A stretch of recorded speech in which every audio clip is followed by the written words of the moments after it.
Your cut from Tim Corbin and then Greg Goff talking about Monty. Who? Greg Goff, who is the head coach of USC's first round opponent. Campbell, thank you. The Camels. Come on, Montgomery. Yep, stand by. Here we go. Okay, anybody got anything for me before we start?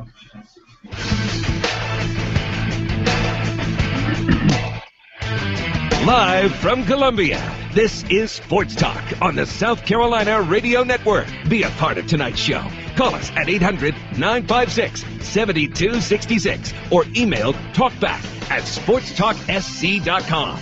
Now, here are your hosts for Sports Talk, Phil Kornbluth, Kevin McCrary, and Tom Hayes. A lot of life lessons, I would say, more than anything else, and a friendship that will last through time. I know Jordan's a tremendous arm, big, tall, left-handed pitcher that gets down angle, that can mix and throw on both sides of the plate. So it's definitely going to be a huge challenge for our offense to score off him. So we're hoping to kind of be optimistic where, we maybe get some hit-by pitches or walks and maybe put some hits together there and try to score on him.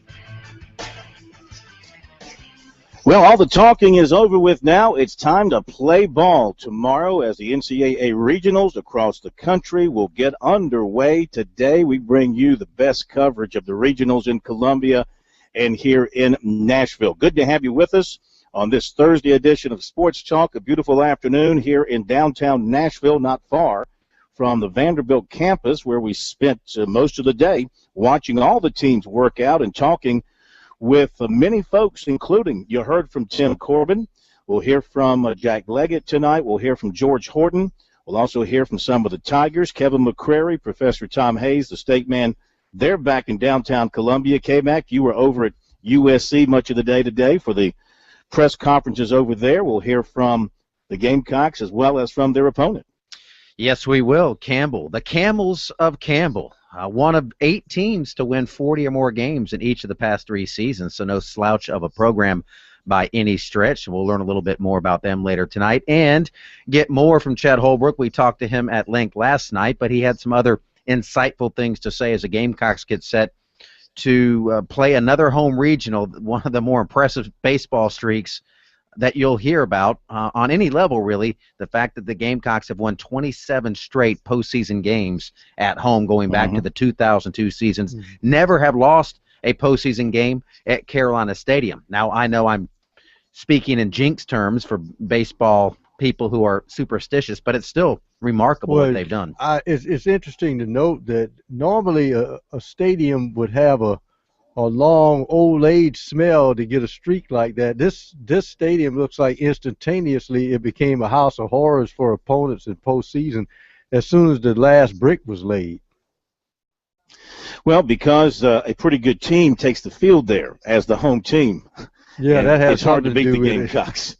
It is. Speaking about fields now, this is my first opportunity to come to Vanderbilt. K-Mac, I know you've been here for football. I don't know if you've ever gone over. The baseball stadium backs up to the football stadium. I don't know if you ever had a chance to go over there and look at it, but it's a very unique park, completely, except for the mound, complete artificial surface. The good thing is if it rains even an hour or more, it takes about 15 minutes to get the field ready to go. That's a great thing. Or if the sprinklers are left on. I don't think they have sprinklers. No reason for sprinklers. No, really. When there's no, I mean, there is no grass. There's absolutely no grass. There's no dirt. The home plate is not dirt. It's artificial. The batting surface area. The only place there's dirt is on the mound. We'll talk more about Hawkins Field in a moment.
Good start, Corn. Good start. You got your we got 4 spots.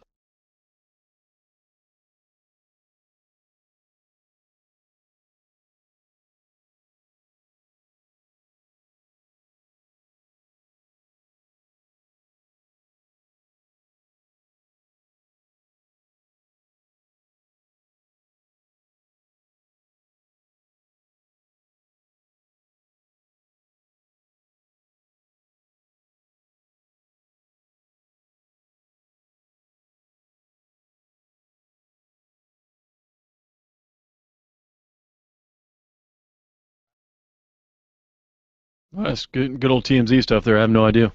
I wouldn't break up with her. See how that works? No, sir. All that money. Well, marry her, get the cash, and move on.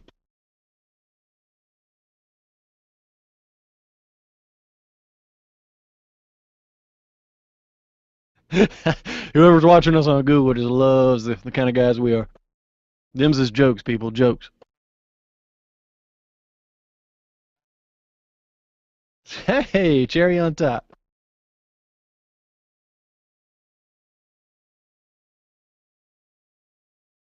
Yes. Yeah, mine too.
All right, Corn, somebody, we're coming back. Shmiel.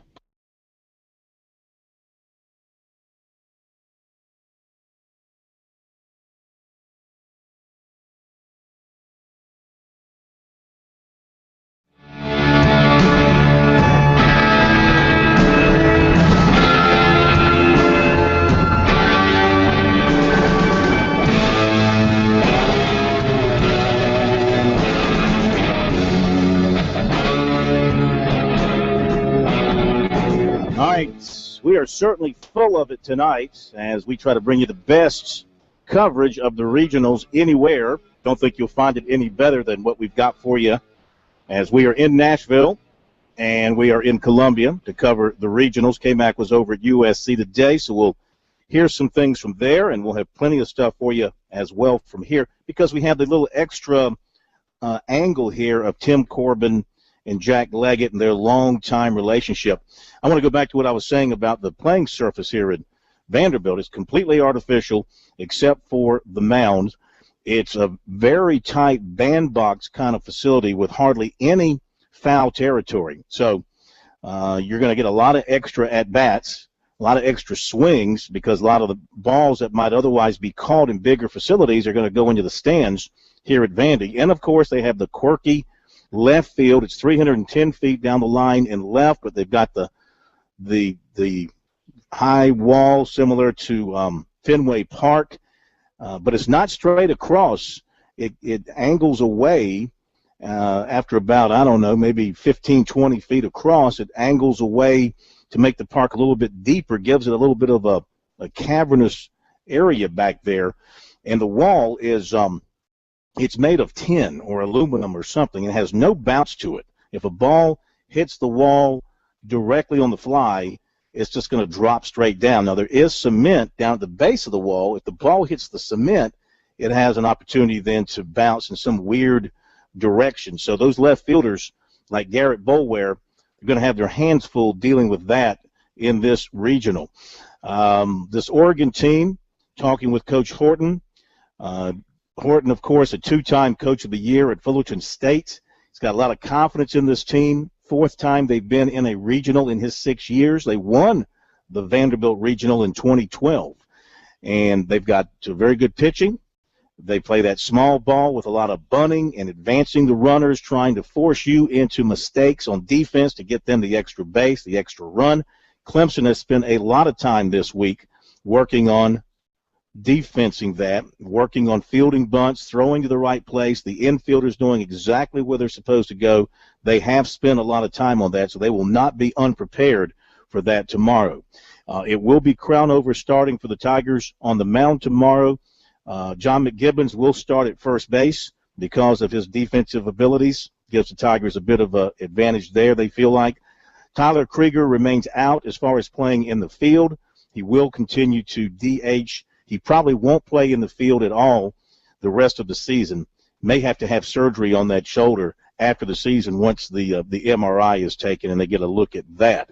Outside of that, the Tigers are pretty healthy, ready to go, and confident that they can do some damage here in Nashville. Now, Vanderbilt is going to start Tyler Beebe tomorrow against Xavier, and you might say, whoa, they're starting their number one guy. Well, their pitching is so good, they don't really have a number one guy per se. Now, Corbin's not concerned about who starts on Friday, who starts on Saturday. In fact, because they're starting Beebe on Friday, their all-SEC pitcher will be available to pitch on Saturday. That's Carson Fulmer. Beebe wasn't even an all-SEC pitcher by the coaches, but Carson Fulmer was, and he'll be waiting probably on the winner's bracket side. I can't believe Vandy's going to lose to Xavier.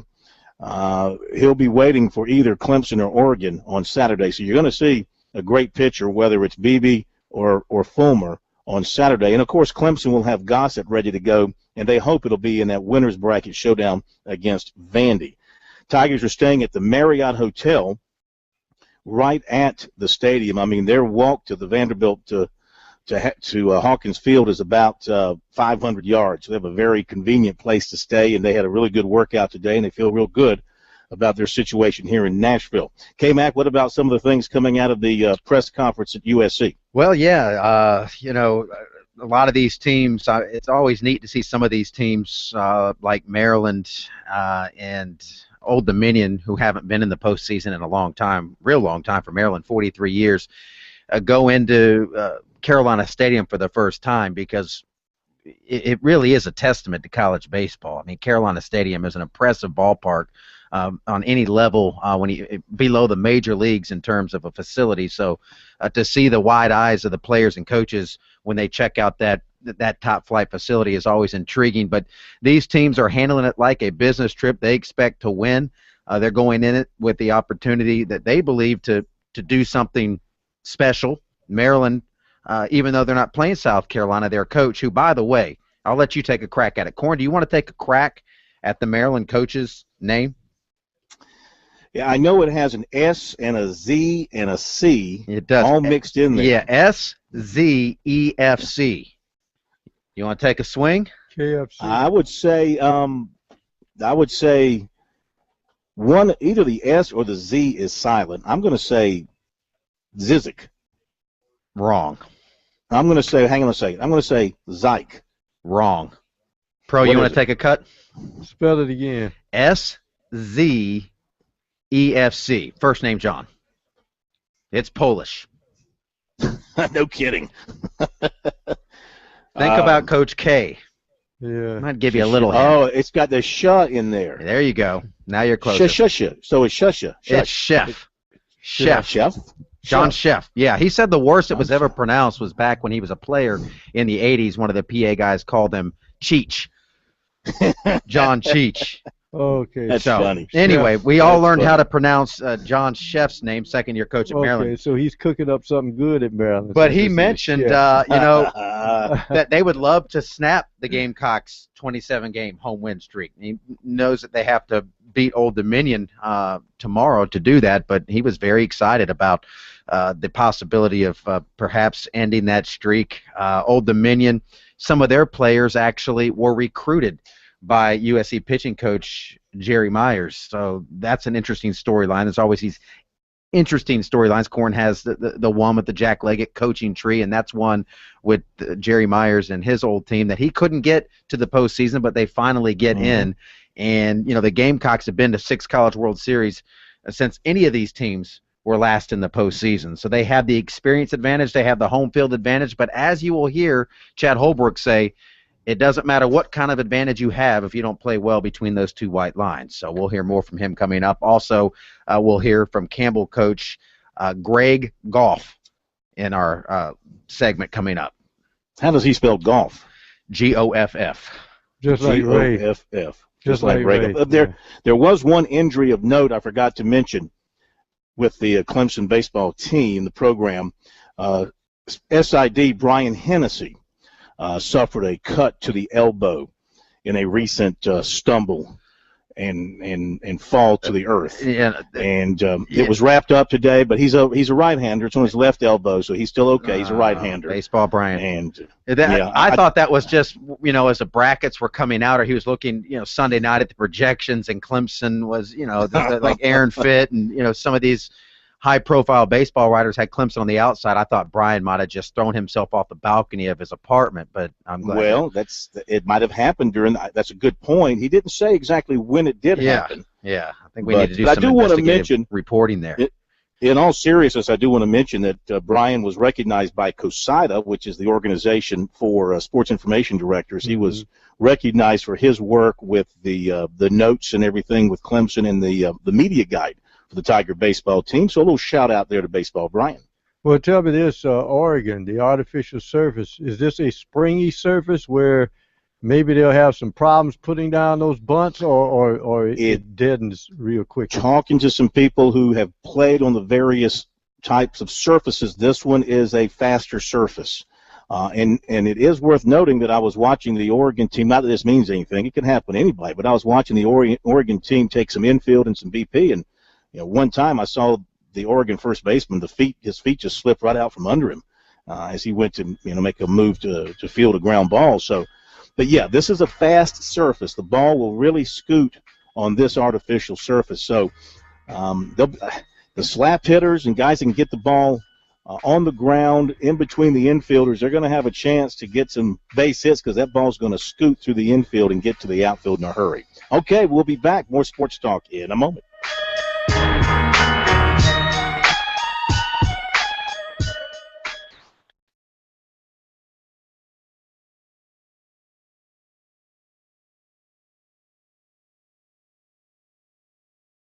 Just what we need. Richard Sherman reenacting his whatever spoof with the First Lady of the Free World.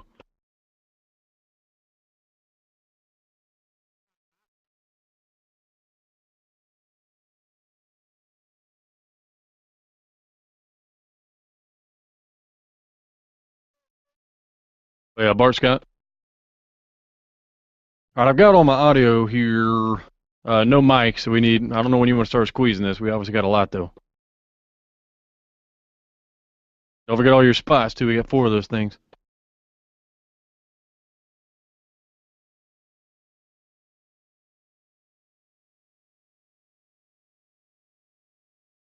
So you want to go Clemson side first? I feel like it'd be better to do half and half, right? Not jumble them all, just like randomly throw them all around.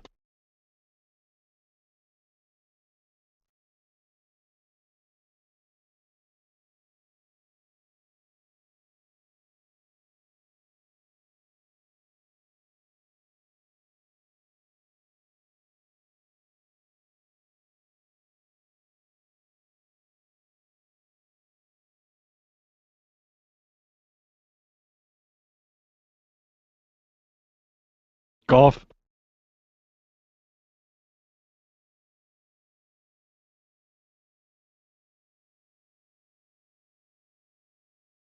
All right. Let me look. Give me a second.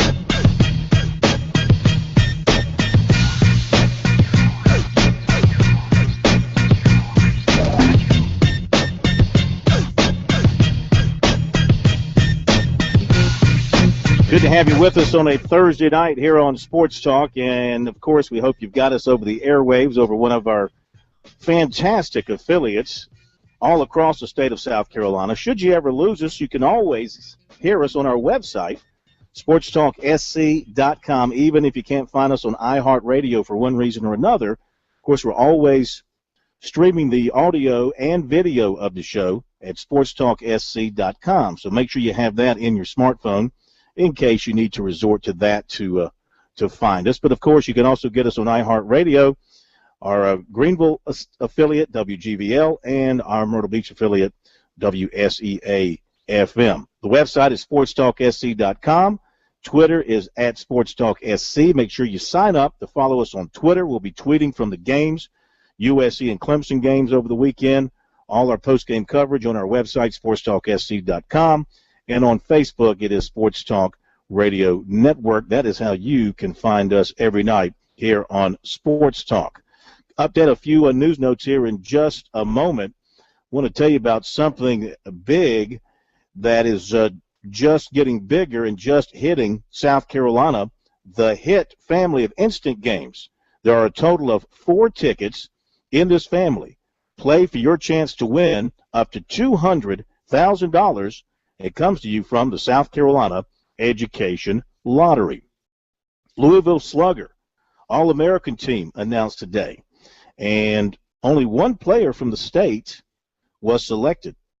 And that was Daniel Gossett, Clemson right-hander, made the second team. This is the team put together by the folks at Collegiate Baseball Newspaper. Their staff puts this together.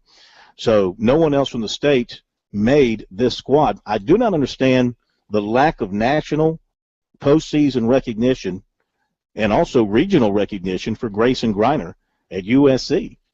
I mean, his numbers are as good as any of these catchers that I'm seeing on these All-American teams, yet he's being passed over. Congratulations to Daniel Gossett. Yeah, didn't even make the All-SEC team, which was that's what I mean. That was a goofy team too, because in no disrespect to Joey Pancake, heck of a baseball player, will be an early round pick in the draft coming up here next month. But all defensive team, I mean, I didn't get that either. I'm like, they put these guys on the all defensive team, and then you're telling me that there wasn't a better defensive third baseman than Joey Pancake in the SEC last season. I mean, he was a little bit out of position. That's a good point. Yeah. Harris Pastides, the USC president, getting some notoriety at the SEC meetings, being called one of the most powerful 7 people in college sports. You never know that if you looked at him or talked to him. But that is what he is, because he's a member of the 7-member NCAA Governance Steering Committee that's helping to shape the future of college sports. And he said something today that's being repeated all across the country through the media. And he says, if we allow this reform to fail, the obvious next step would be to give up amateurism. Those are some very strong words coming from a president of a major university. More sports talk coming up.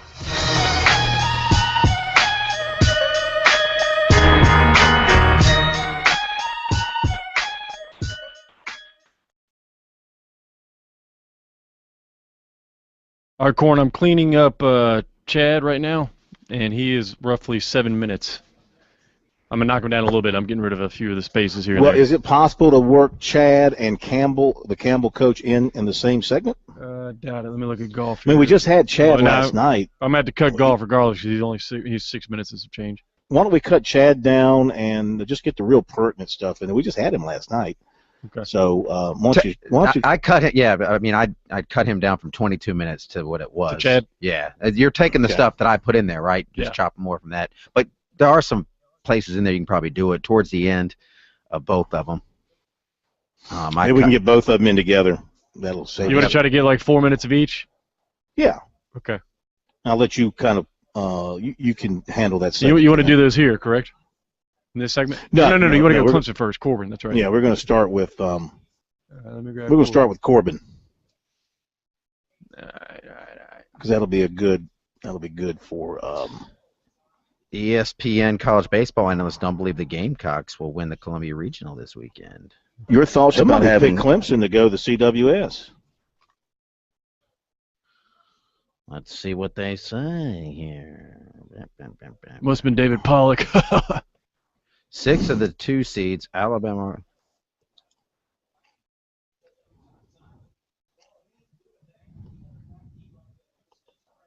I saw that old interview with We're going to do all 7 of Corbin Corn? Mike Rooney picked it. Okay. Is it Mike? So the mindset will be, well, I mean, I'm just glad to see him here. We knew at some point of our lives, our coaching lives anyway, that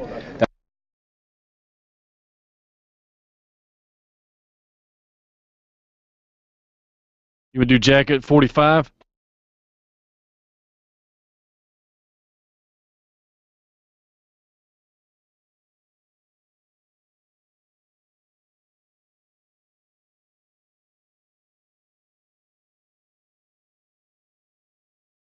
So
All right, stand by. Here we go, Corn.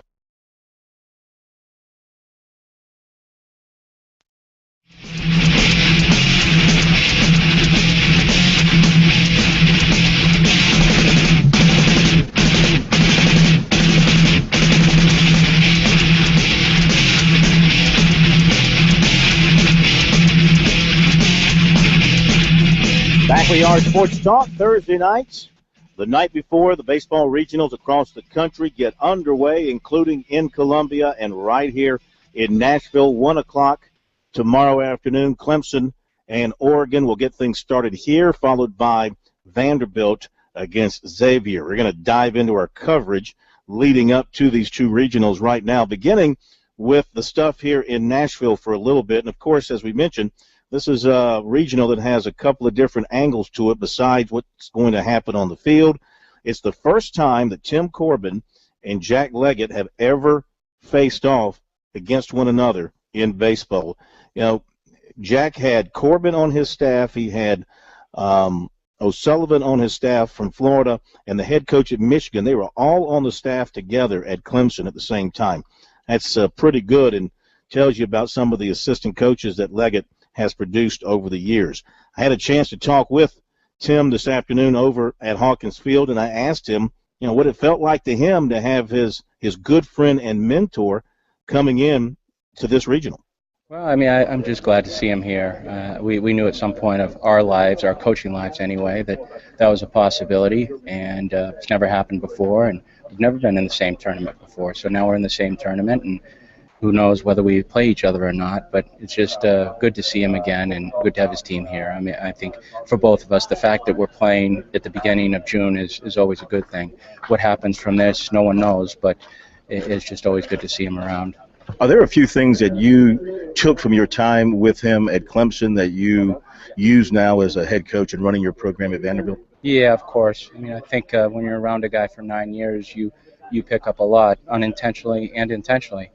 and it certainly his personality was something that I admired. I loved his spirit. I loved his emotion for kids.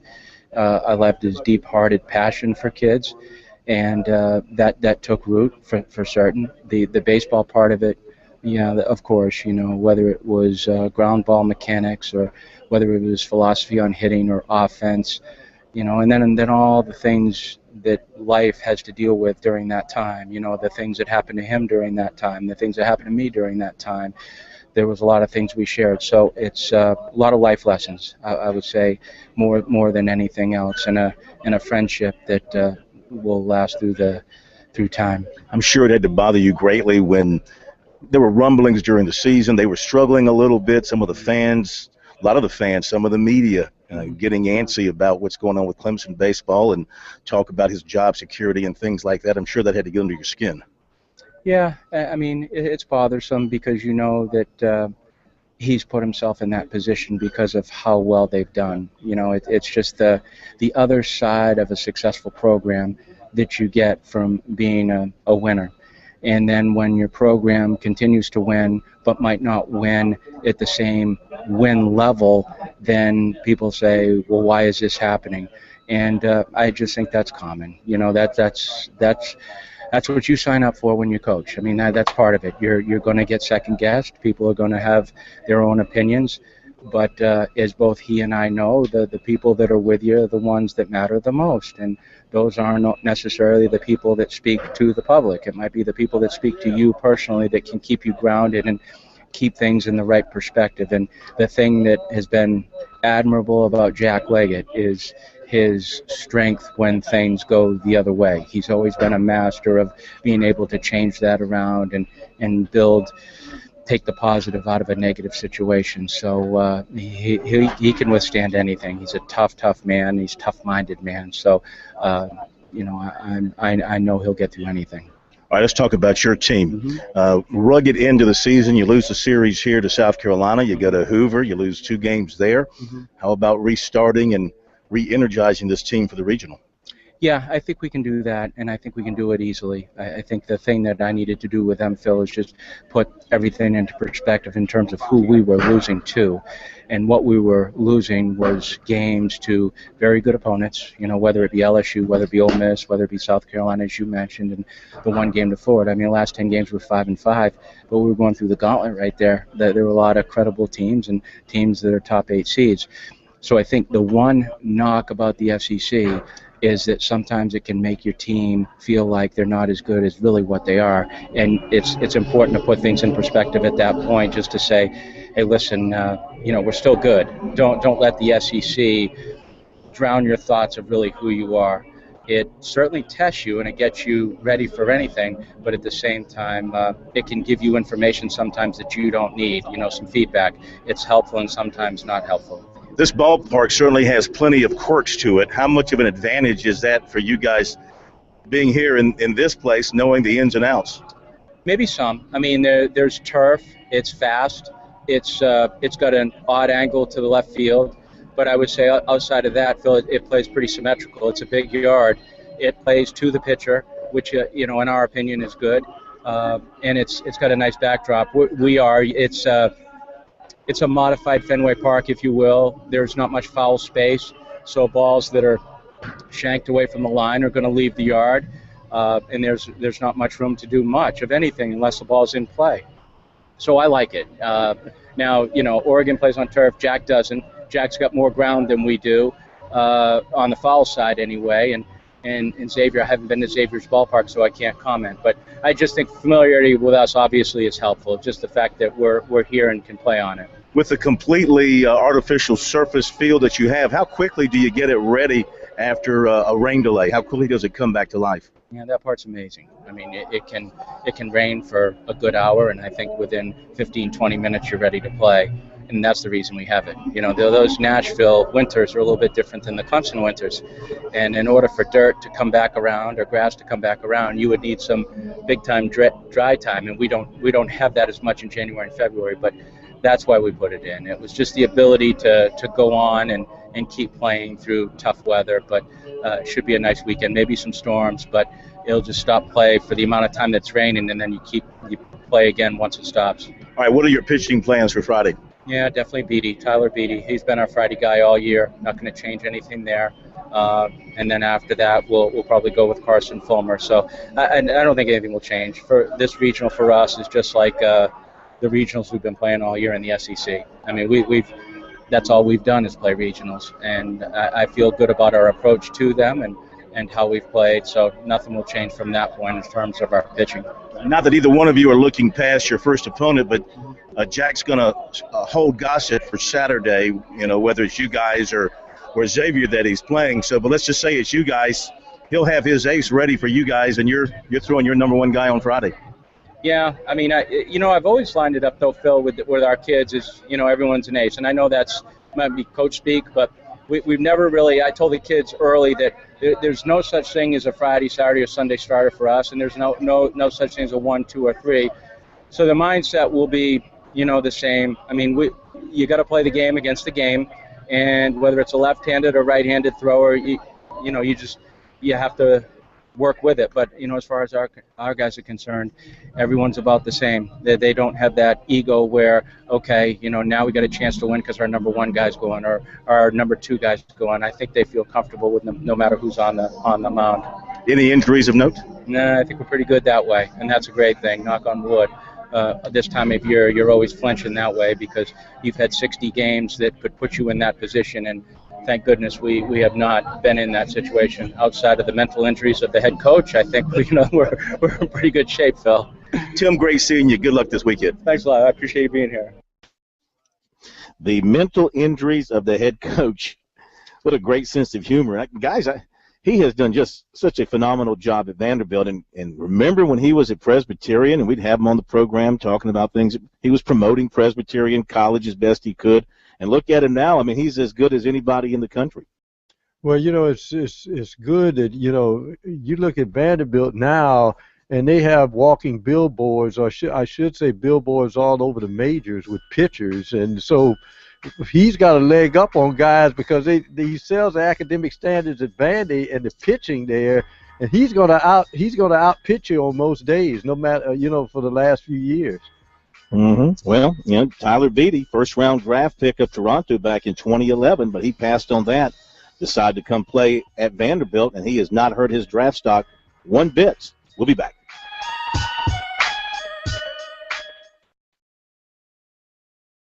What, Price, Garvin, Gray, all those cats. They're all over the place.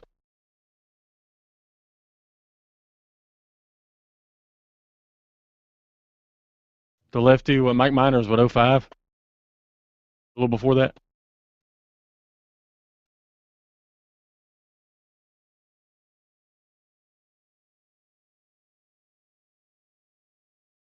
Did I get that name right? Grayson Garvin or something?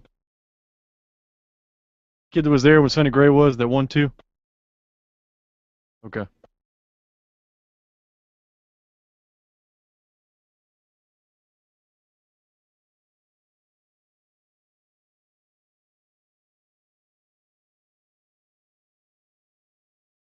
Correct.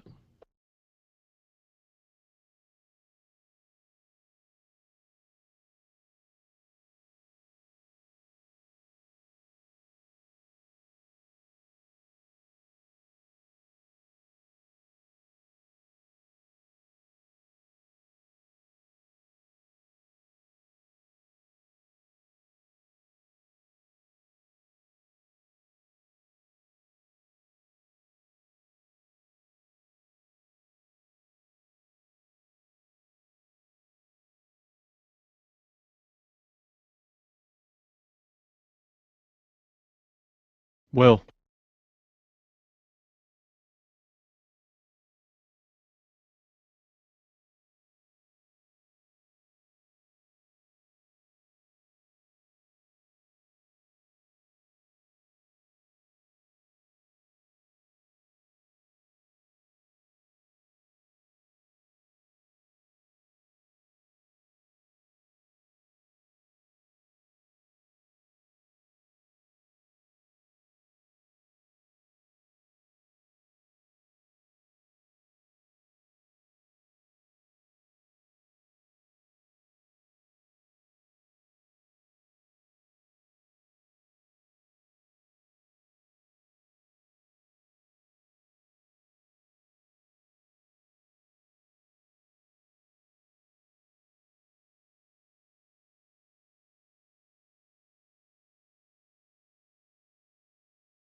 There is no Morgan. We're doing Jackie Legs here.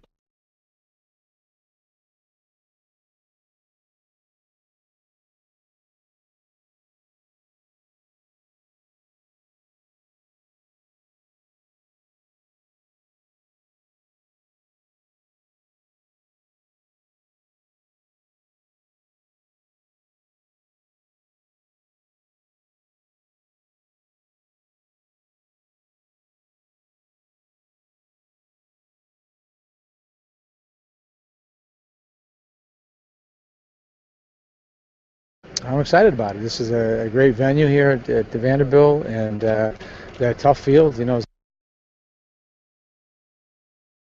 this a one-on-one, Corn? Okay.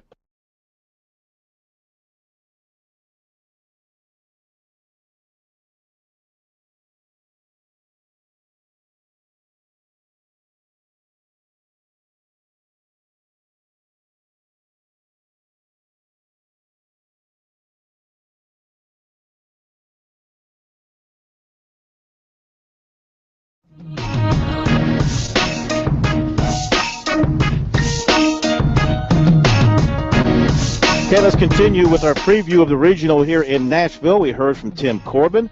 Now to Clemson coach Jack Leggett, who talks about being here in Nashville for this regional. I'm excited about it. This is a great venue here at the Vanderbilt, and got a tough field. You know, Xavier just won their conference tournament, the Big East, and then we've got Oregon, who's been playing well all season long, got over 40 wins, and they've done a great job in a very tough conference. And, of course, Vanderbilt's been good all year long, and they got some great pitching. There's some experienced coaching in the tournament with George Horton and Corbs, and I like the way our team's been playing. We had to win some big games to get here, so I'm excited about the opportunity we have, and we'll be ready to play. How much did you guys work in practice this week on fielding bunts and what to do and not to make the mistake that gives an extra base to these Oregon runners? Well, it's obvious it's part of their game. They've got 94 sacrifice bunts. They've been, 81 and 94 hit by pitches. So it's part of their game to lean in, get hit, get on base, bunt them over, the slash hit and run, all those types of things. So we've got to really be, it's something we've really practiced last 3 days. We've emphasized it because I know it's a part of the game. This field, does it help that you played Wake Forest, Notre Dame, those guys playing this kind of turf and kind of give you that that mindset? It does. It's certainly something that's been important to us, is that we have played probably a dozen games on turf this year, and we've got an AstroTurf field at our place. This is a little faster. It plays different than any of the turf we've seen all year long, though. This plays much more lively than the Wake Forest or the Duke or the Notre Dames or Pittsburgh, any of those. This is a lot more lively field. It's a lot faster. The ball gets through the infield just a lot better. It plays more like grass. But it is a little bit different. It was important we got out here today, took some ground balls on it. Have you and Tim talked at all this week, and has he shared anything with you about the quirks of this ballpark? Not really. He's not going to tell me anything that's going to help us. I know that. I know him. But we've talked. We talked on the phone when we were selected and we were coming here. We've texted back and forth, and we've got such a good relationship and a respectful relationship back and forth. And, he worked with me for 9 years at Clemson, and I got the utmost respect. The success they've had here doesn't surprise me at all. He's very organized, detailed, hardworking, and very knowledgeable. And so he's got a lot of things going for him.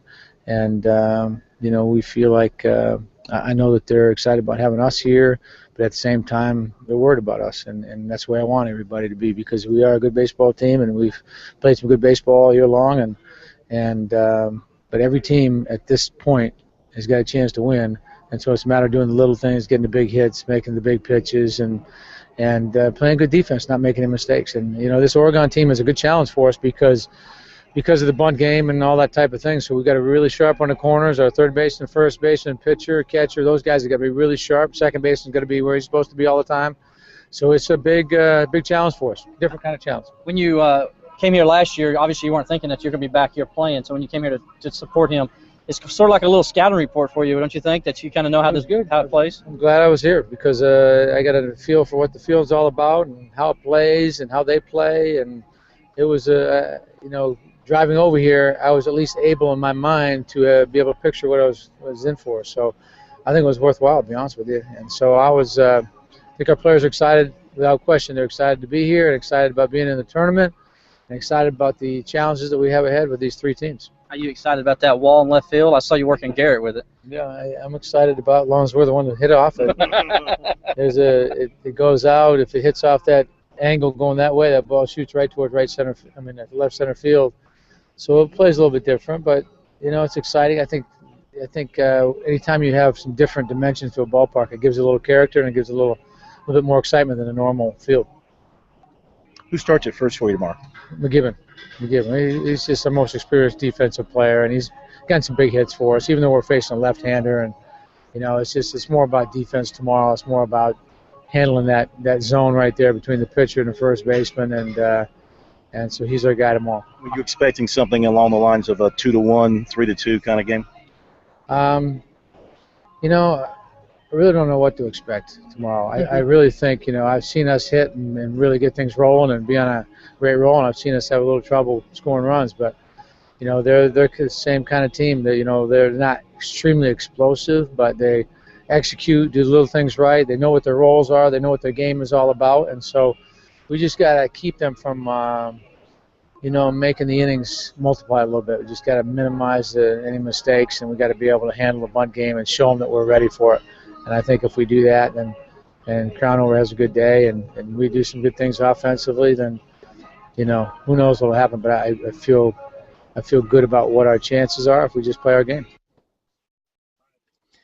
All right, there you go. Jack Leggett talking about getting his team ready for their opening game tomorrow here in Nashville against Oregon. Should be an excellent ball game. Hey, when you're out on the water, have fun, of course, but please never drink and drive your boat. Always designate a driver. Always wear your life jacket. Let's make it through the summer safely so we can see you this fall at all the great football games around the corner, and we'll be back.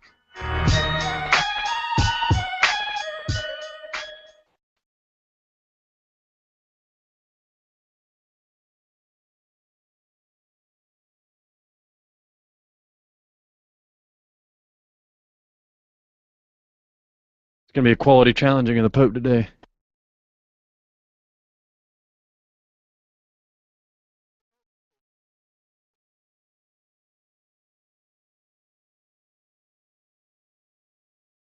It's a great honor. Hopefully we get off to a good start and good things to come this weekend.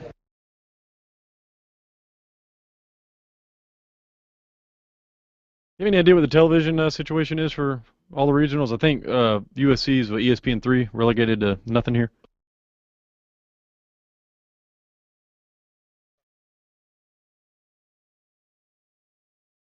Right.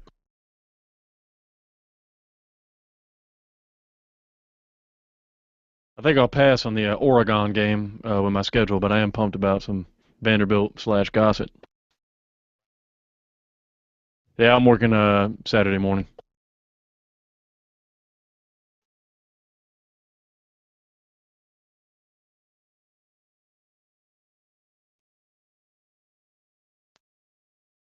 Put in 2.5 miles last night. Otherwise known as 2.5. Jogging, son. First time in 2 months. It's important to folks like us who like to stay in shape, Corn. By us, I mean everybody on this side of the camera.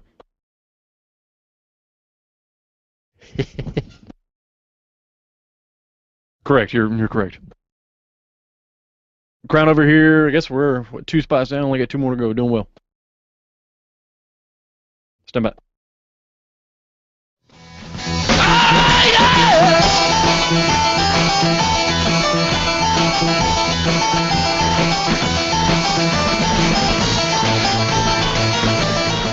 A good pitching matchup tomorrow for Clemson and Oregon. Oregon going with a 2-time All Pac-12 selection in the left-hander Thorpe, and I'll give you some numbers on him in just a moment. Clemson also going with their left-handed standout Matthew Crownover, so he gets the start, and he's looking forward to the opportunity to go out and put the Tigers on the winning side of things to get the regional underway. It's a great honor. Hopefully we get off to a good start and good things to come this weekend. What do you think of this ballpark?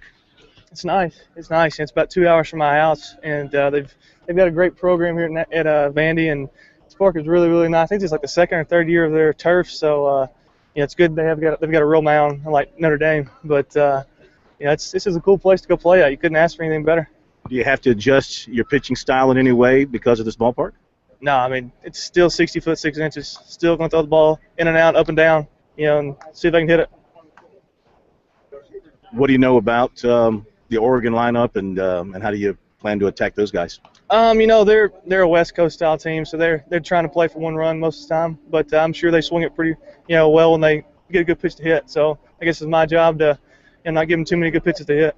Have they been working you a lot this week on fielding bunts and what to do with whether go to third or first or what you're going to do?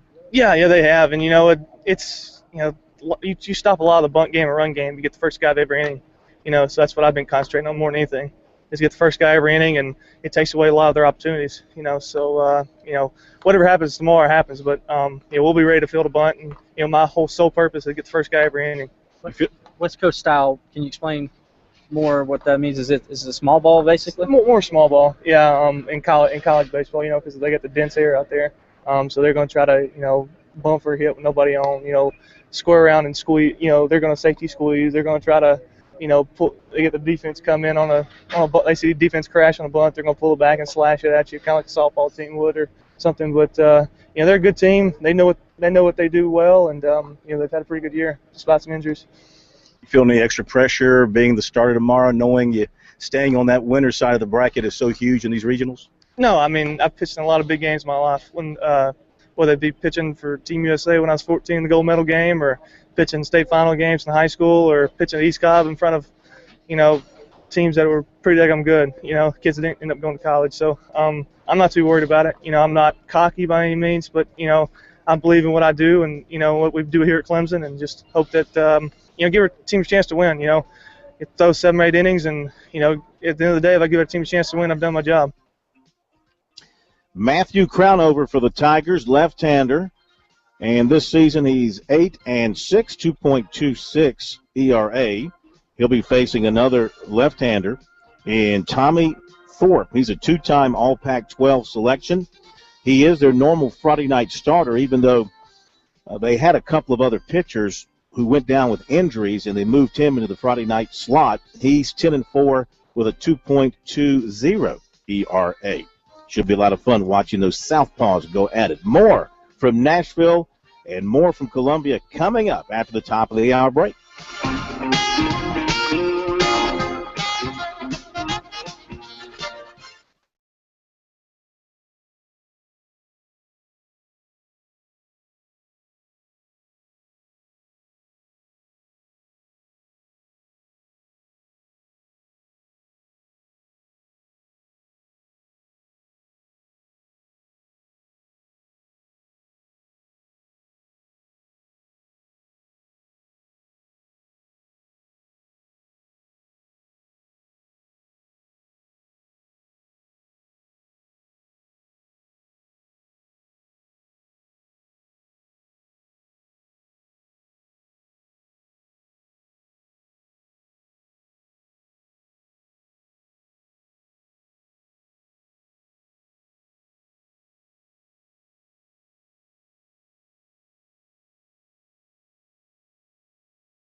It's pretty crazy. If it hits the slope that goes out towards left center, that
Have any grinder pancake from today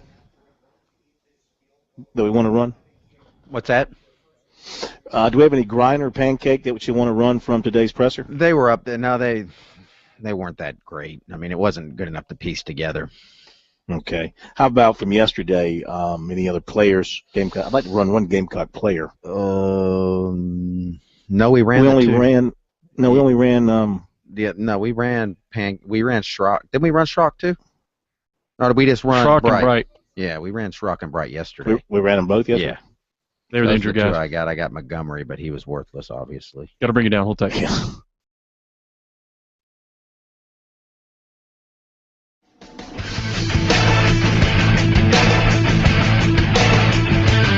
Live from Columbia, this is Sports Talk on the South Carolina Radio Network. Be a part of tonight's show.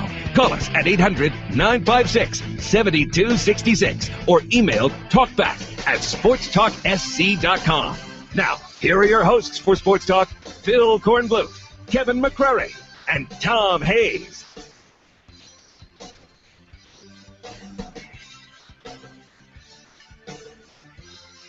Hey, we're back at Sports Talk, South Carolina Radio Network. Phil Kornbluth here in Nashville for the regional at Vanderbilt. K-Mac in the Pro and Steak Man back in Columbia.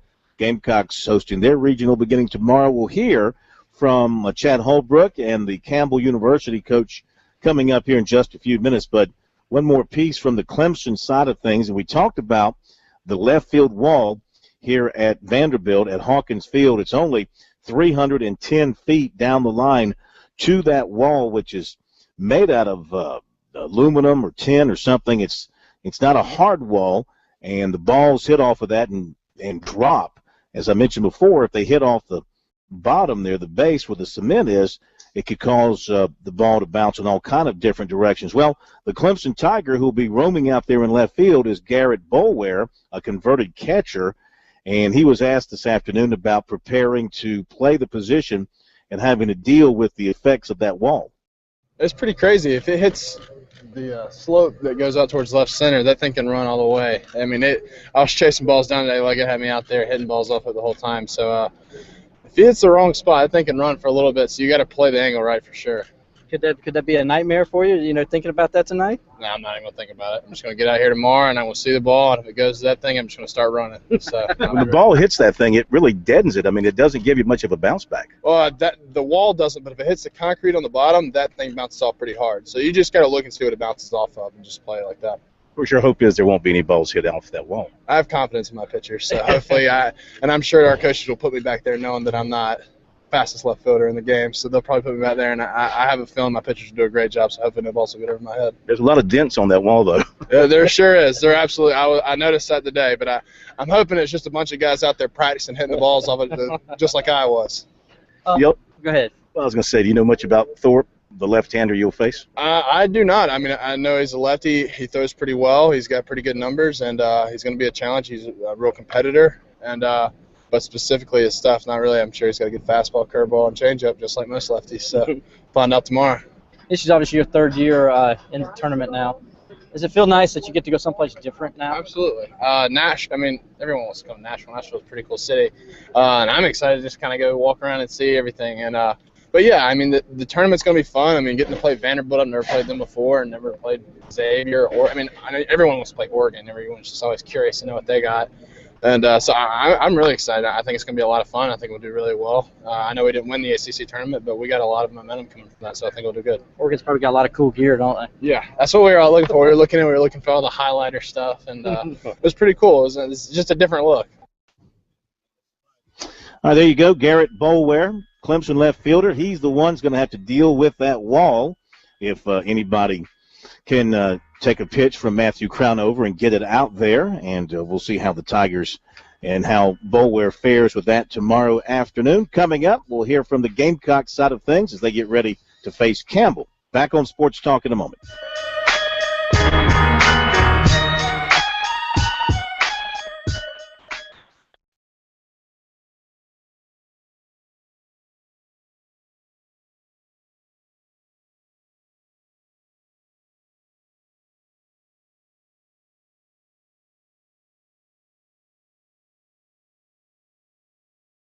What does that tell you about your dollar?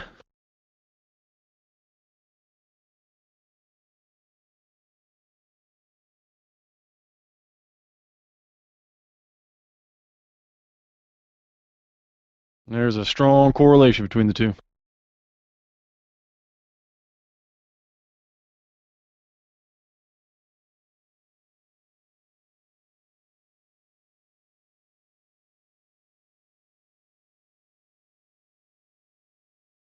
What's the guy's name?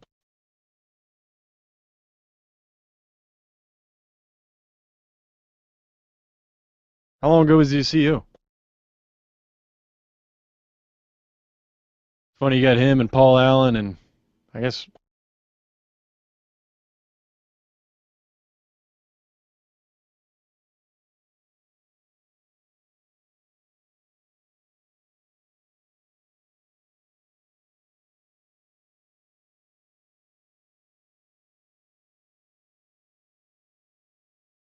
what channel there, bro?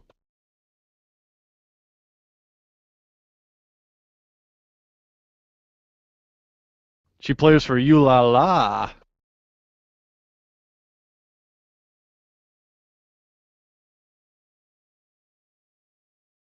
Wait to get a face shot, bro.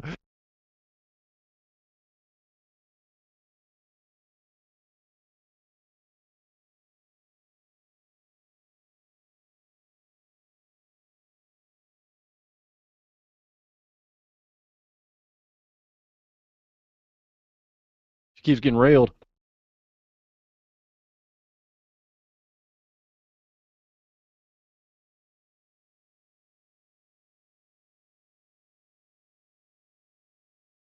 Well, Kentucky travels well for softball too, huh?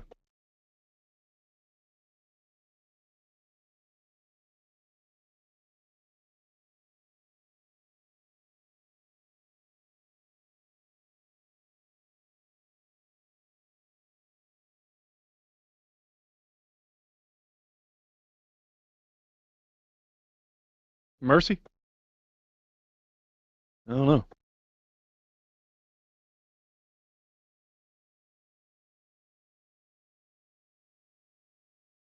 You want to start with Chad, then roll over to Mr. Goff? Kamak will throw it to you. We'll start with a little bit of Chad, then we'll do golf. 4 minutes of each.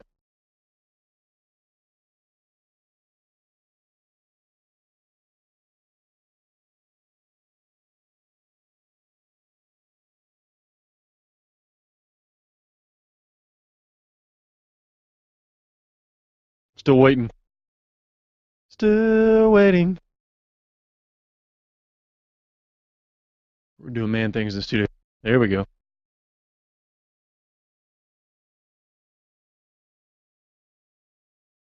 Yeah.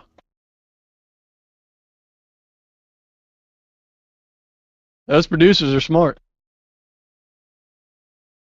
I don't do tweet decks, or I can't help you out at all. I'm a bum when it comes to that stuff.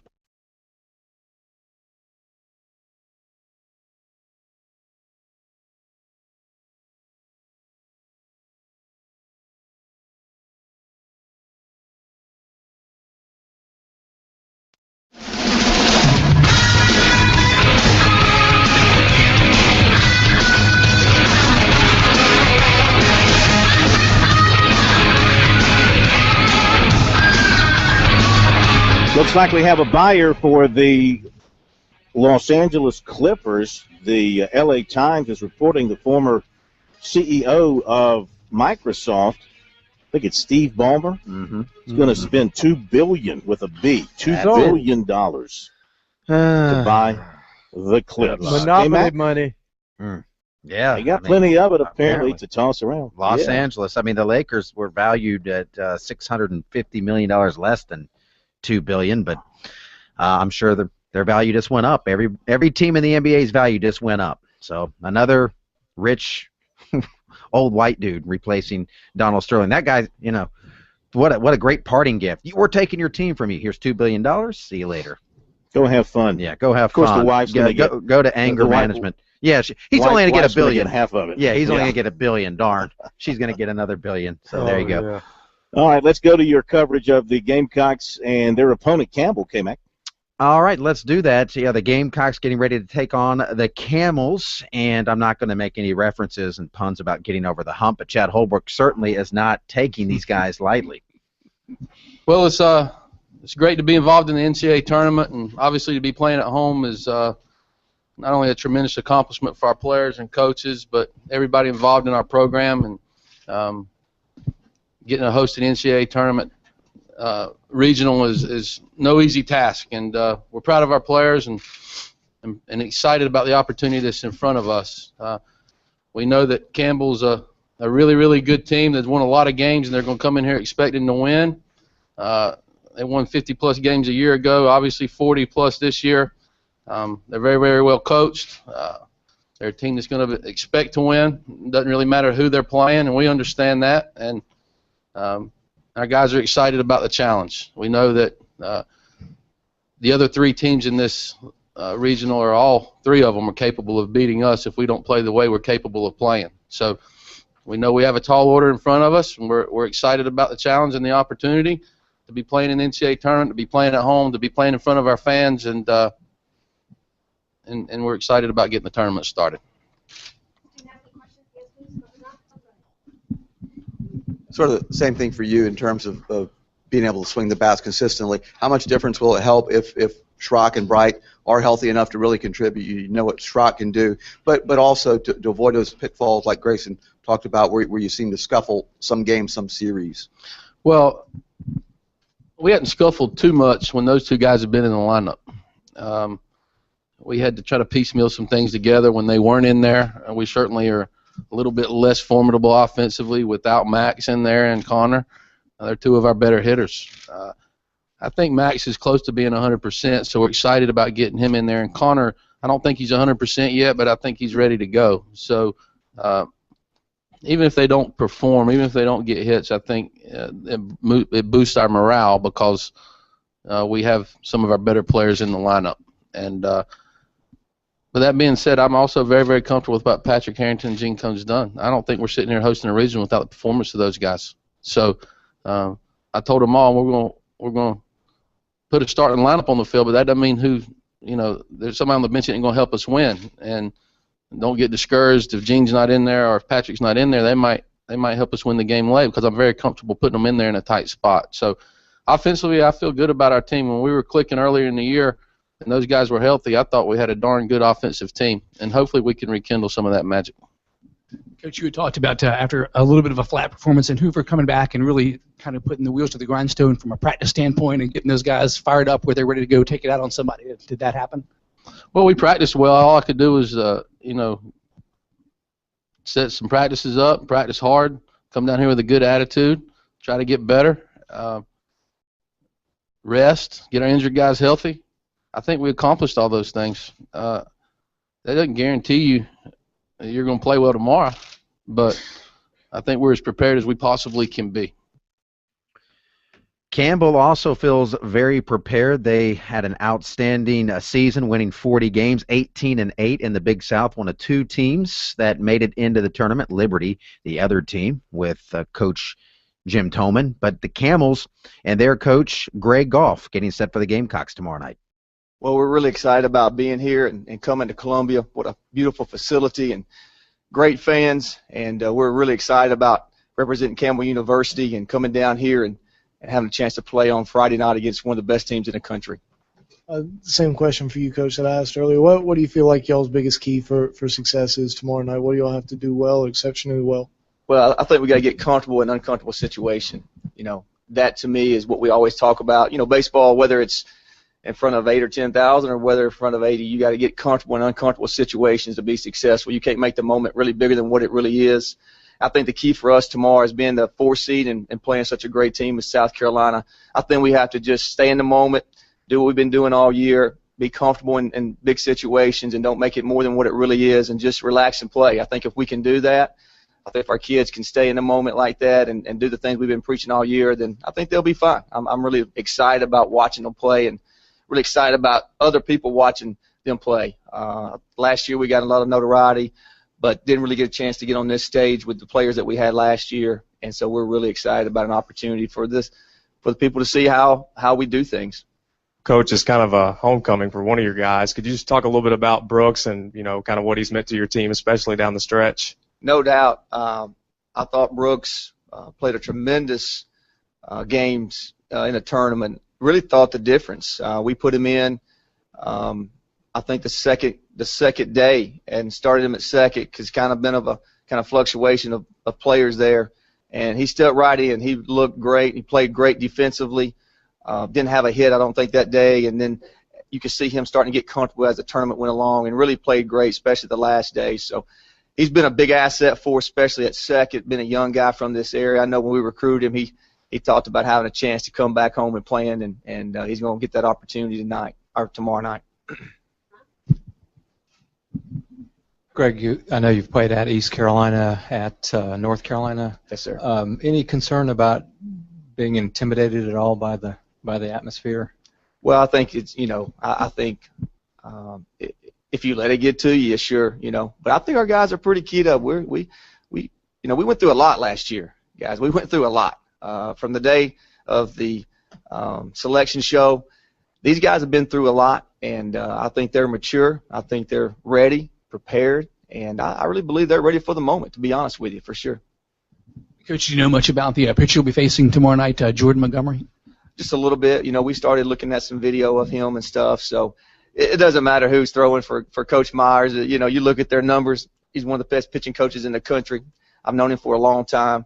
When I was at Kentucky, we always talked and stuff. Just a couple years ago, Coach McCarty, my pitching coach, myself, came to visit with Jerry just to pick his brain and so forth. So their guys are going to be very well coached. I know Jordan's a tremendous arm, big, tall, left-handed pitcher that gets down angle, that can mix and throw on both sides of the plate. So it's definitely going to be a huge challenge for our offense to score off him. So we're hoping to kind of be optimistic where, we maybe get some hit by pitches or walks and maybe put some hits together there and try to score on him. But we're definitely know that he's a tremendous pitcher, and it's going to be a tough night for us tomorrow night if we don't swing the bats real well.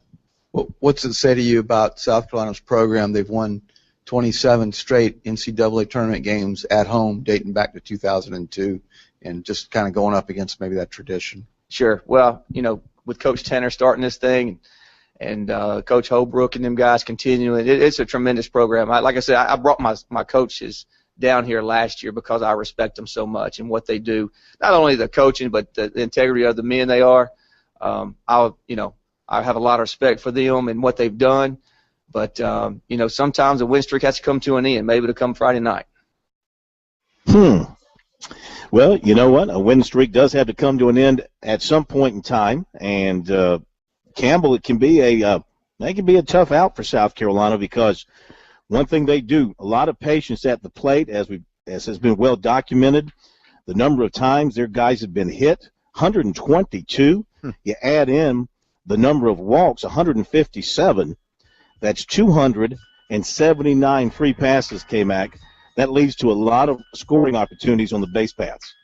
No doubt about it. And Chad Holbrook talked about it again today. I think he's trying to make it known to everybody, especially the umpires. Mm-hmm. Make sure these guys at least attempt to get out of the way because they shouldn't be getting hit that much.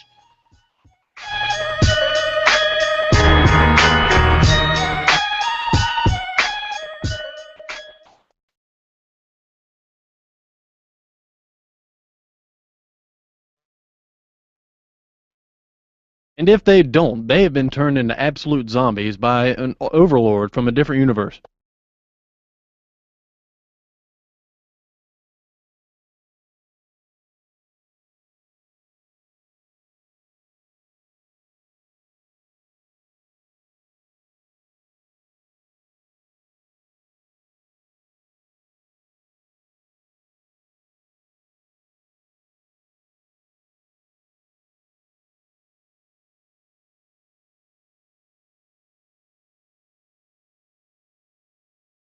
How far away from Brentwood is Hey Hey?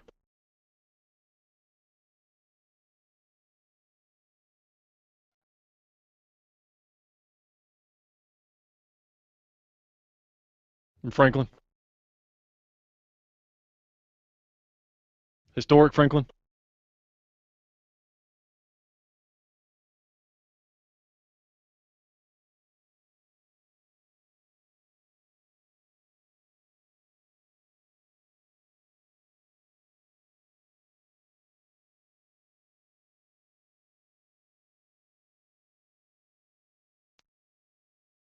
All right, what are we running here?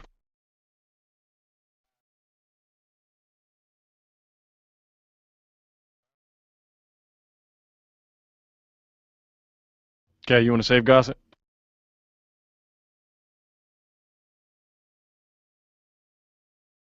Well, we got Crownover in. We can go one by one. Just save him until his start. Well, I guess we can't save him until his start. We'll just hold it. Stand by.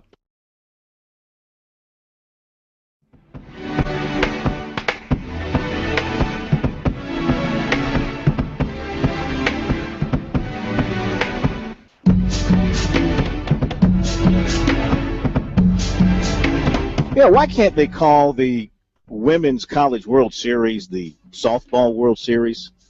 I mean, why does it make you, like, guess what sport it is? If you weren't from America and you just happened to come into America and somebody was to say to you, hey, let's go watch the Women's College World Series, you wouldn't have a clue.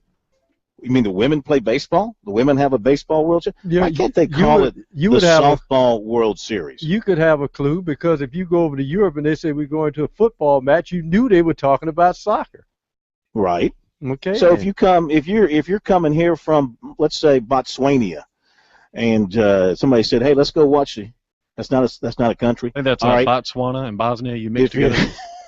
you're coming here from Cambodia, and somebody was to say, hey, let's go watch the College Women's World Series, you wouldn't know what sport it is. Why can't they call it? Because we know when we say the CWS. The CWS, that's men. All right? That's testosterone dripping, sweating, hairy, smelly men. Dead right? bats, no home runs, the postseason play. CWS with the little women, the women's CWS, no. Let's call it what it is, softball. Why can't we call it Women's Softball World Series? You ever been hit by a softball, SWS. Do you just sit around and think of things to get enraged about that absolutely are not worth the time and effort to get enraged Well, I just think about? once again we're losing out to political correctness here. By the way, I'm watching. I don't think they even did it to be PC. I think they did it just because that's what it's called.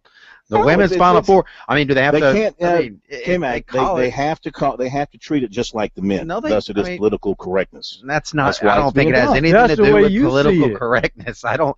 I think they just call it the Women's It's- College it's- World Series. When you go to the College World Series, the baseball version of it, they have CWS. They have men's on there instead of CWS being left alone, messing up a perfectly good cap that says CWS. They put men's on there. And they There's have no reason to put men's for the on there Final unless Four. you They do have the to same identify thing. it Oh, from the women. It's politically correct. I guess why they even have women's sports, just to be politically correct. Maybe No, they, play. you know what? They women should just play teach these basketball. women how to They cook. have to separate it for why are women they because they play playing softball? basketball. But women don't play baseball, Make me a and sandwich. men don't play softball in college. So why can't they just identify it as the Softball matter? World Series Championship? It bothers me. That's Yeah, why. Clearly, I think I'm you are the bothered one. by it. You are the one person. Corn, I you bet know, you. Put it Corn- on Twitter. See how many people agree with me. Corn, let me- Hundreds, maybe Corn, thousands, let me- perhaps millions. Corn, let me explain something to you. when I hear a person like you, and if I was a woman, I continue to be politically correct because I know I'm getting on your nerves. Yeah. Why don't you just sit back, be quiet, and everything will work out? And something else K-Mac said. He was complaining because, as he put it, I don't know the guy that's buying the Clippers. K-Mac referred to him as, how'd you refer to him, a rich old white man? What's wrong with being rich, old, and white? No, I'm just saying that's all that you have in the NBA. Rich old No, white you guys. don't. You And got the Russian rich oligarch. old black men who play. You got rich old black men who are playing the game. Owning teams? No, I said playing the game. You said that's all you've got in the NBA. I've said you got rich old black men playing the game. They're not old. And they're doing well. There's some old ones in there who don't have any reason to be playing anymore, still making millions. Well, there's a difference between money and wealth. Yeah. We'll be back in a moment.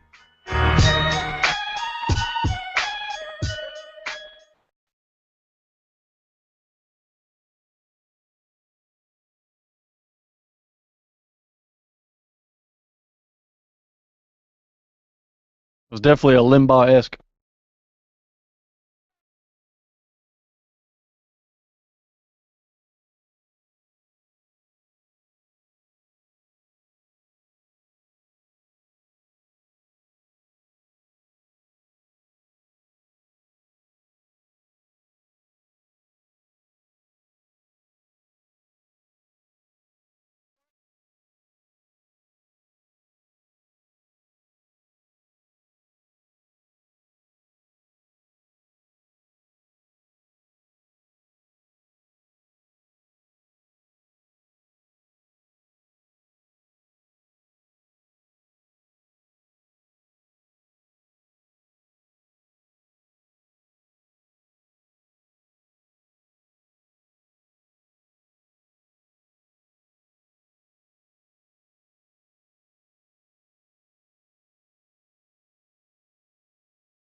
All right, I just tweeted your question. We'll see if we get a response.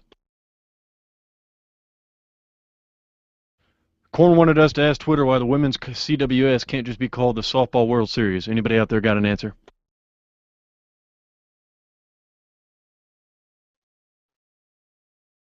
Okay, I agree.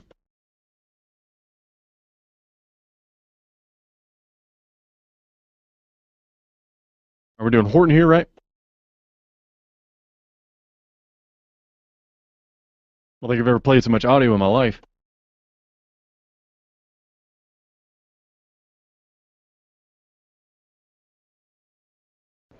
Okay. Make sure I'm running. Check, check, check. Okay, Coach Horton in 3, 2, and 1. Coach, first of all, congratulations on getting here years past in the College World Series, quite frankly, for me and my to the regional and the matchup with Clemson. What's your initial thoughts about the Tigers as you get ready to play them tomorrow night? Well, it has a feel of years past in the college.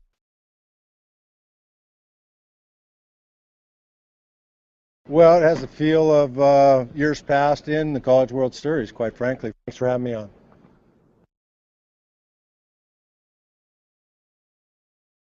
Well, it has a You want to run the whole thing here, Corn?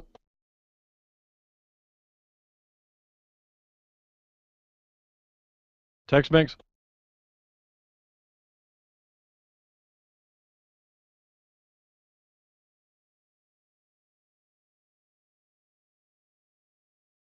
That's not too much money for one individual to have, okay? He'll be able to spend that in the next 400 years.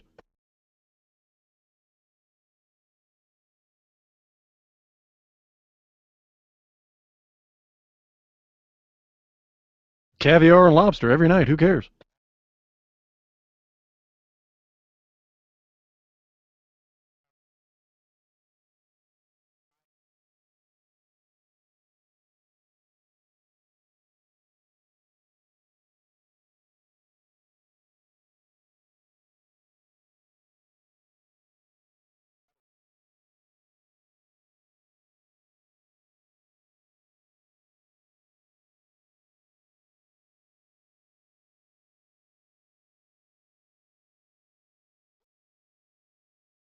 Stand by, Corn. Here we go.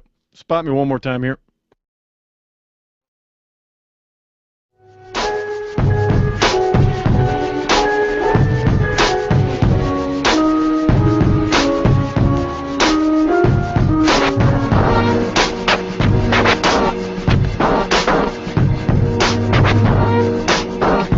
right, shout out to our good friend, Billy D. Bill DeAndre, his last day at Clemson today, and he got a nice send-off from the folks there at Clemson as well. He should have, and we congratulate him on a career well-deserved, and perhaps it's not over. You know, that Citadel situation would certainly be interesting to him if it were to move in that direction. But we wish Billy D the best in the future. Terrific person, came to Clemson as a football coach, leaves as a highly thought-of administrator, and good luck to Billy D down the road. Want more from your education? Palmetto College offers the quality of a 4-year education online. To find out more, visit palmettocollege.sc.edu. With Palmetto College, your future has no limits. All right, continuing our coverage of the regionals, a little bit more from here in Nashville because we have to get the preview of the Oregon Ducks. Everybody's excited about the Ducks and their uniforms. I did see some of the players walking away with 3 and 4 caps in their hands, so there's no telling what they'll put on their head tomorrow when they take on Clemson at 1 o'clock. I did have a chance to talk with their outstanding coach, George Horton, a 2-time National Coach of the Year when he was at Fullerton State, and they played Clemson in 2006 in the College World Series. He's in year 6 at Oregon. This is his 4th regional, and they won a super regional here in Nashville in 2012. I'm sorry, they won the regional here in Nashville in 2012 and went on to a super regional. So I asked him what it feels like to be back in Nashville in a regional and to be taking on the Tigers. Feel of years past in the College World Series, quite frankly, for me, in my days at Fullerton and, of course, Coach Leggett's days at Clemson. And we were just reminiscing the last time we competed against each other was in the 06 College World Series, in one of my last couple of years that I've been there. And unfortunately, I haven't been there since I've been taken over at the University of Oregon, but that's hopefully in our future, and that's the mission. But we won a game, about as lucky of a game-ending hit as I've ever experienced as a head coach was against Clemson. We hit about a 19-hopper just past the pitcher, past the mound. The shortstop came to field it and hit a bad hop, and it went underneath him and barely made it to the outfield, and we scored a guy from second base and left him on the field, where they had a really good club, of course, and I have great respect for Coach Leggett, and we were just reminiscing of, on my side, the fortune of that and the misfortune on his side. But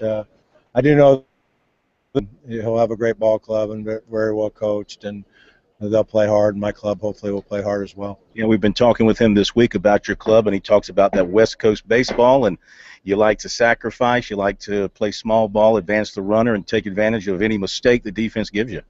Well, yeah, and I think it's a style that a lot of us now across the country have kind of turned to, not exclusively, because there are some big boppers out there and some guys that can steal some bases and not give up outs, but in the BB core era and the parachute effect of the ball, and I think execution has become more of a necessity for upper echelon, ACC baseball, SEC baseball, Pac-12 baseball, because of the kind of arms that we're having to try to get 3 hits an inning against, and the athletes that are on the field defensively. The batting averages are lower and the opportunities are not as abundant, and you better be able to execute, and you better be able to get the 2-strike or 2-out hit if you're going to be successful. And I think you look at the teams that have good records, they're winning those close games, and the teams that aren't continuing to play are losing the close games. And that, in a nutshell, tells you why you better be clutch and you better be able to execute. Your pitcher tomorrow night, left-hander Thorpe. Tell us about him, and what will the Tigers see from him? Well, it sounds like, and I haven't done all the research that my assistants have, but sounds like Crownover and Tommy Thorpe are pretty similar. They're up both in the upper 80s. They're both Bulldogs, and they both are highly competitive, and they both mix their pitches very, very well, and that's what Tommy does. And I don't know if he matches up against some of the top programs in the country, Friday night guy stuff, maybe some of the Vanderbilt arms, even Gossett on the Tigers, and the Pac-12 arms. But he was an all-conference player for a reason. He's very competitive. He seems to do his best pitching when guys are on base, and of course that'll have to happen for him to be successful tomorrow, because for us to think that we're just going to shut down the Tigers is unrealistic. How good are you at the back end of your bullpen closing out games? Well, I know that Campbell's very good on the Tigers side, and we feel like we can counterpunch that pretty well. We got a couple guys now in Clevenger, a left-hander, and Reed, a right-hander that was a starter for us his first 2 years in the program that are pretty tough to beat. You know, if we're fortunate enough to get into that situation where we have a lead or it's a close game, that has been one of the formulas for us to be successful, that the back end of our bullpen's been pretty consistent, and we seem to find a way to score a run or two and try to win the game in the fourth quarter, so to speak, the seventh, eighth, and ninth. And that's kind of the way we design it. Anybody'd like to be up 5-0 or 10-0, but in this day and age, it's unrealistic to think that way. And hopefully we're in the ball game and we can find a way to win in the seventh, eighth, and ninth, and the back end of our bullpen's part of that. Clemson likes to steal a base. How good are you at holding the base runners on and throwing them out when they try to go? Well, we'll try to do that without distracting ourselves. You know, we didn't choose to throw Tommy Thorpe because he's left-handed and has a good pickoff move, but he is left-handed and has a good pickoff move. So we'll pay attention to that without trying to distract and see. Hopefully, we won't have too much opportunity to get the rabbits on the field. And I do remember the last time I competed against Clemson, they were very difficult to stop. They're well schooled, and we'll try to counterpunch. Our catchers throw accurately and have good throwing arms. So. Like you said, it's West Coast baseball. It's what we like to do if the right guys are on, and we might not have quite as much speed as them, but the balance is to be able to do that without distracting yourself. Do you think this park's going to play a role in the outcome of the games with the artificial surface, the way it plays, with the high wall, the short left field wall, but the high wall and the bounces off of that, and whichever team adapts quicker to the field conditions may have an advantage? Yeah, I think that's a good point. We were blessed that it wasn't artificial turf when we came here 2 years ago, but we came in here and saw the Fenway-like wall and the quirkiness and the asymmetrical part of it. And we played very well here, and we were fortunate enough to get all 3 games. And some of our athletes were on that team in 12. Many of them were. And we play on turf ourselves. It's not the same turf. Ours is field turf. This is AstroTurf. And this plays a little bouncier and a little faster, and I think the hitters like that, and the pitchers don't like that. And but you know, I don't think it's a field where the dimensions or the quirkiness or the home confines is going to play any more of an advantage for the home team than our field would, or Clemson's field would, or Xavier's field would. I think it's a neat field. What is going to be different about 12 is it was early enough in the season and the weather was good, but the fans weren't packed to the rafters, so it wasn't necessarily an emotional, energized fan base, and it will be this time especially if we play the Commodores. Absolutely. Coach, thank you very much. Good luck to you this weekend. Thanks for having me on. That's George Horton, and we got to talk to him a pretty good bit back in 2006. It was a lot of fun back then talking with him, and you know the one thing that distinguishes him, if you didn't know who he was on their staff, if you saw the team, but if you knew this about him, you could identify him. What do you think that is, Pro? Idea. K-Mac, what do you think? I'm with Pro. He always has a pencil or a pen, but usually a pencil tucked in behind his ear. Yeah, watch him? Did they ever tell them in elementary school that's dangerous? I guess not. They had Cal State Fullerton. That's right. I remember. Yeah, always has the pencil. He built that program, right? They created a program and hired him from Cal State Fullerton, as I remember. You might be right about that. He's the first and only coach. You're right, because I can remember. I can't remember who it won't come to me now. One of the old Falcons quarterbacks played minor league ball while he was in college because he couldn't play at Oregon because Oregon didn't have a baseball team back then. In fact, they used to call it the six-pack because the Pacific Northwest teams, none of them had baseball teams. Washington State, Washington, Oregon, and Oregon State. So the Pac-10 during baseball season became the six-pack. Mm-hmm. And once they started their programs, they got pretty good in a hurry. And, of course, Oregon State's one of the best teams in the country.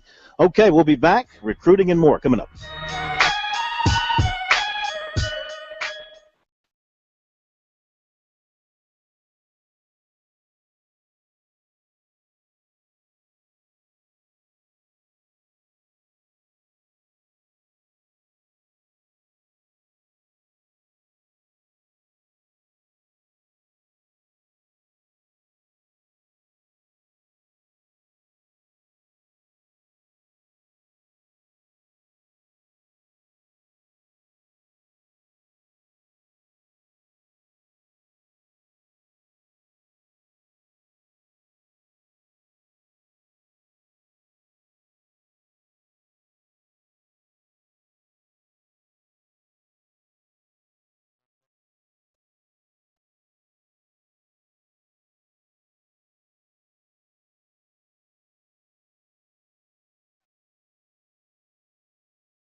Yeah, no shame. Just 20 years ago, you'd have been lambasted and never heard from again.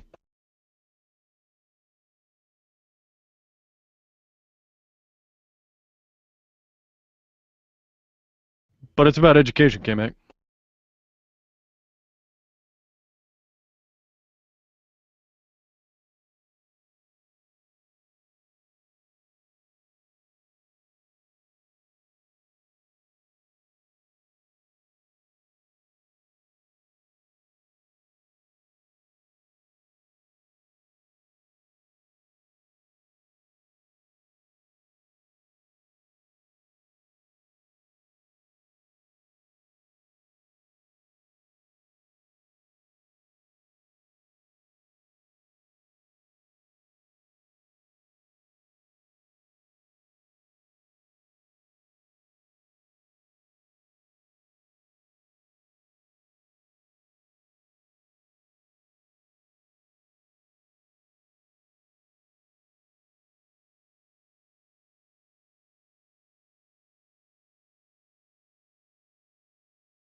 All right, stand by, Corn. Forget we got one more spot.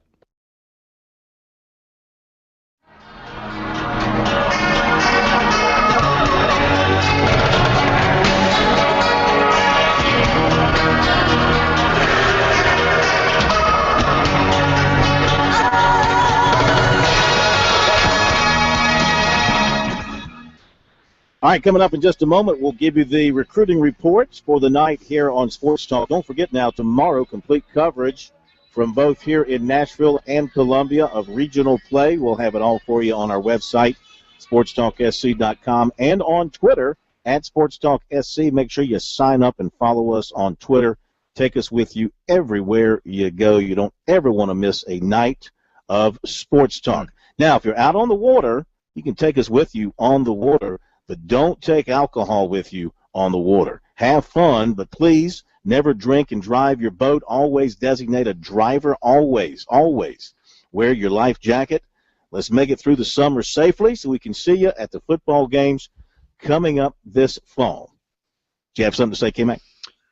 With a couple of things. Well, before you say it, K-Mac, I just remember the quarterback's name was Chris Miller, who played second base with the Mariners minor league team in Oregon while he was still playing football, because one of the reasons is because Oregon didn't have a baseball team back then. I know you're going to do recruiting. We have some stuff on Twitter that we can get to in terms of the response to your question about something that doesn't affect anybody's life that bothers you so much that needs to be changed. Clemson, I'm going to parlay this into your recruiting report coming up. Deion Kane, of course, he's going to announce tomorrow his big decision, right, Corn? Big-time wide receiver. Clemson has put out a graphic that's floating around on Twitter now. It has Clemson receivers. It has a picture of Martavis Bryant. Underneath that, it says $2.7 million. It has DeAndre Hopkins, $7.6 million. It has Jaron Brown, $1.5 million. Sammy Watkins, $19.9 million. And then it has the NFL Shield, and then salaries, and it says under that, it pays to play at Clemson. This is what these folks are.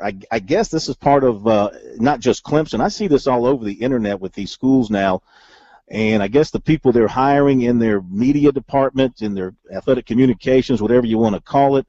This is part of their job, is to come up with these, what are they called? Is there a name for the pictures that they are putting together that have like a recruit, and he's standing in, they've got the stadium behind him. Now the rule is, to my understanding, in this case, they're using their own former players, so that's no problem. But with the recruit can tweet it out. But like a poster or something that the school sends them with his picture or his figure on it, standing in front of the stadium in the background, you see that a lot with the recruits. I guess that's what these guys and gals are spending a lot of their time doing now, is coming up with these different Twitter and poster-like things to send out to recruits. And one thing I've noticed as well as through Twitter is the constant, never-ending self-promotion of these colleges now, of their athletic departments. That's just ad nauseum. They're just constantly promoting each and every item that comes down the pike. And it's all about recruiting, and it's all about putting the word out about you to that next recruit. Yeah.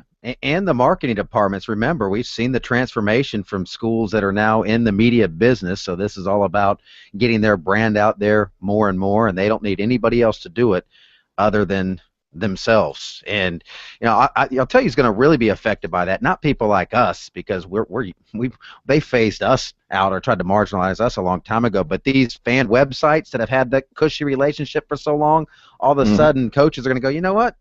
I don't need you. And not only that, the coach's bosses, the AD, is going to go, you only give us the information. We're breaking the recruiting. We're doing all that now. That's nobody else. They can't break their own recruiting yet. No. I mean, they're not at the point where the NCAA will let them allow their own recruiting information to go out. That could change. Listen, they'll say it's a different operation. It's not coming from the football department. We're just promoting these guys. You're seeing now where Notre Dame's going to set up a football camp at Georgia State. And, that's going to upset a lot of SEC and ACC teams that have Notre Dame right in their backyard now. Well, technically, Notre Dame is not the first. Remember, Penn State will be a guest of Georgia State's camp. See, Georgia State is kind of easing in, drawing recruits so they can go through what's left over, because now they're going to bring in Penn State, then they're going to bring in Notre Dame. So this is their idea of, and of course SEC coaches have talked about the spirit of the rule and if the NCAA is going to do anything about it. Because here's the problem. When you poke a monster, you end up with bees coming out of it. I mean, it's to sting you. In other words, what's going to happen is, okay, fine, y'all going to set up being guest people. Suddenly you're going to see Georgia as a guest camp member of a school in California, or a guest member of South Carolina sitting in Dallas, Texas, because, okay, fine, you going into our territories, we're coming into yours. That's what's going to end up happening. Just another case of no overall leadership in college sports where someone can stand up and say, no, you're not going to do this because it affects the balance of the sport. Back.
It's astonishing that you can't even separate your family from your coworkers anymore, Corn. Corn just called Hayden K-Mac. K-Mac, there's a game on tonight. We getting Mexican tonight here in Nashville at your place, son. K-Mac.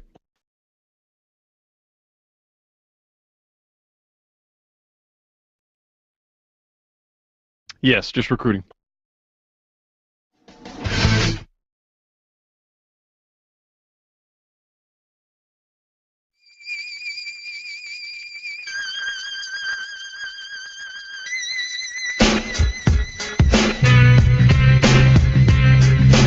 Let's get to the recruiting. As K-Mac mentioned, receiver Deion Kane of Tampa is going to announce tomorrow at 3 o'clock at his school from a Final Five of Clemson, Georgia, Florida, Tennessee, LSU.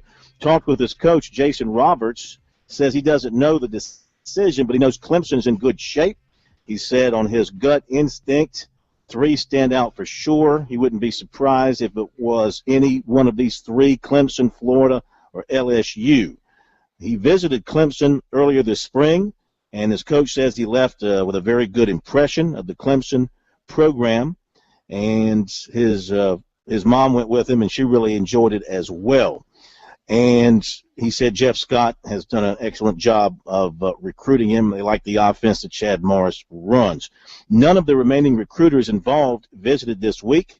They've all used up their visits, and all are recruiting him as a receiver except LSU, which likes him as a quarterback. Receiver Alden Tate of Tampa, who used to live in Columbia, went to Dutch Fork for a while, played his freshman year there before moving south. USC Clemson have already offered. He's showing interest in both. He's going to visit Clemson this summer. As for new offers, he got one from Florida State and he got one from Georgia the other day. No favorites. Going to narrow his list shortly. Would like to get to 10 by early summer, then down to 5, and then commit before the summer is over. Clemson, Maryland, Michigan, and Georgia are going to get visits this summer. Going to Maryland on June 25th. He's been to USC a lot. He's familiar with USC, he said, and does not plan to visit this summer.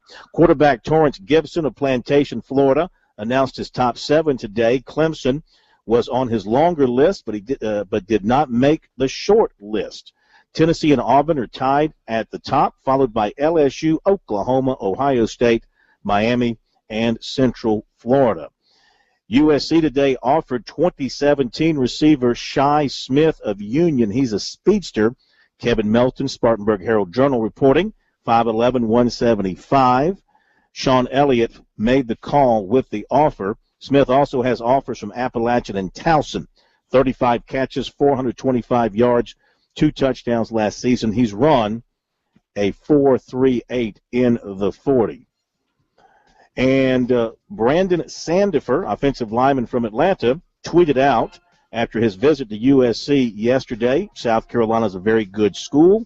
Scale of 1 to 10, it's definitely a 10. USC and Alabama pretty much the top 2 with him at this point. There you go, recruiting. Check it out online as well, sportstalksc.com. And on Twitter, follow our notes there, #STRecruiting. All right, K-Mac on Twitter, how are the responses to the question pretty much flowing at this point? Mostly in my favor, huh? Well, a couple people say, agree with you. Again, the point being, why get upset about something that doesn't affect any of us adversely at all? Real quick, though, Corn, I want to mention this, a somber note. Tommy Britt, AD and baseball coach out of high school, Scotland High in North Carolina, passed away. Kurt Britt's father, who plays for USC. Oh. Very sorry to hear that. Have a great night, everybody. See you tomorrow from the regionals. Very sorry to hear that. Have a great night, everybody. See you tomorrow from the regionals.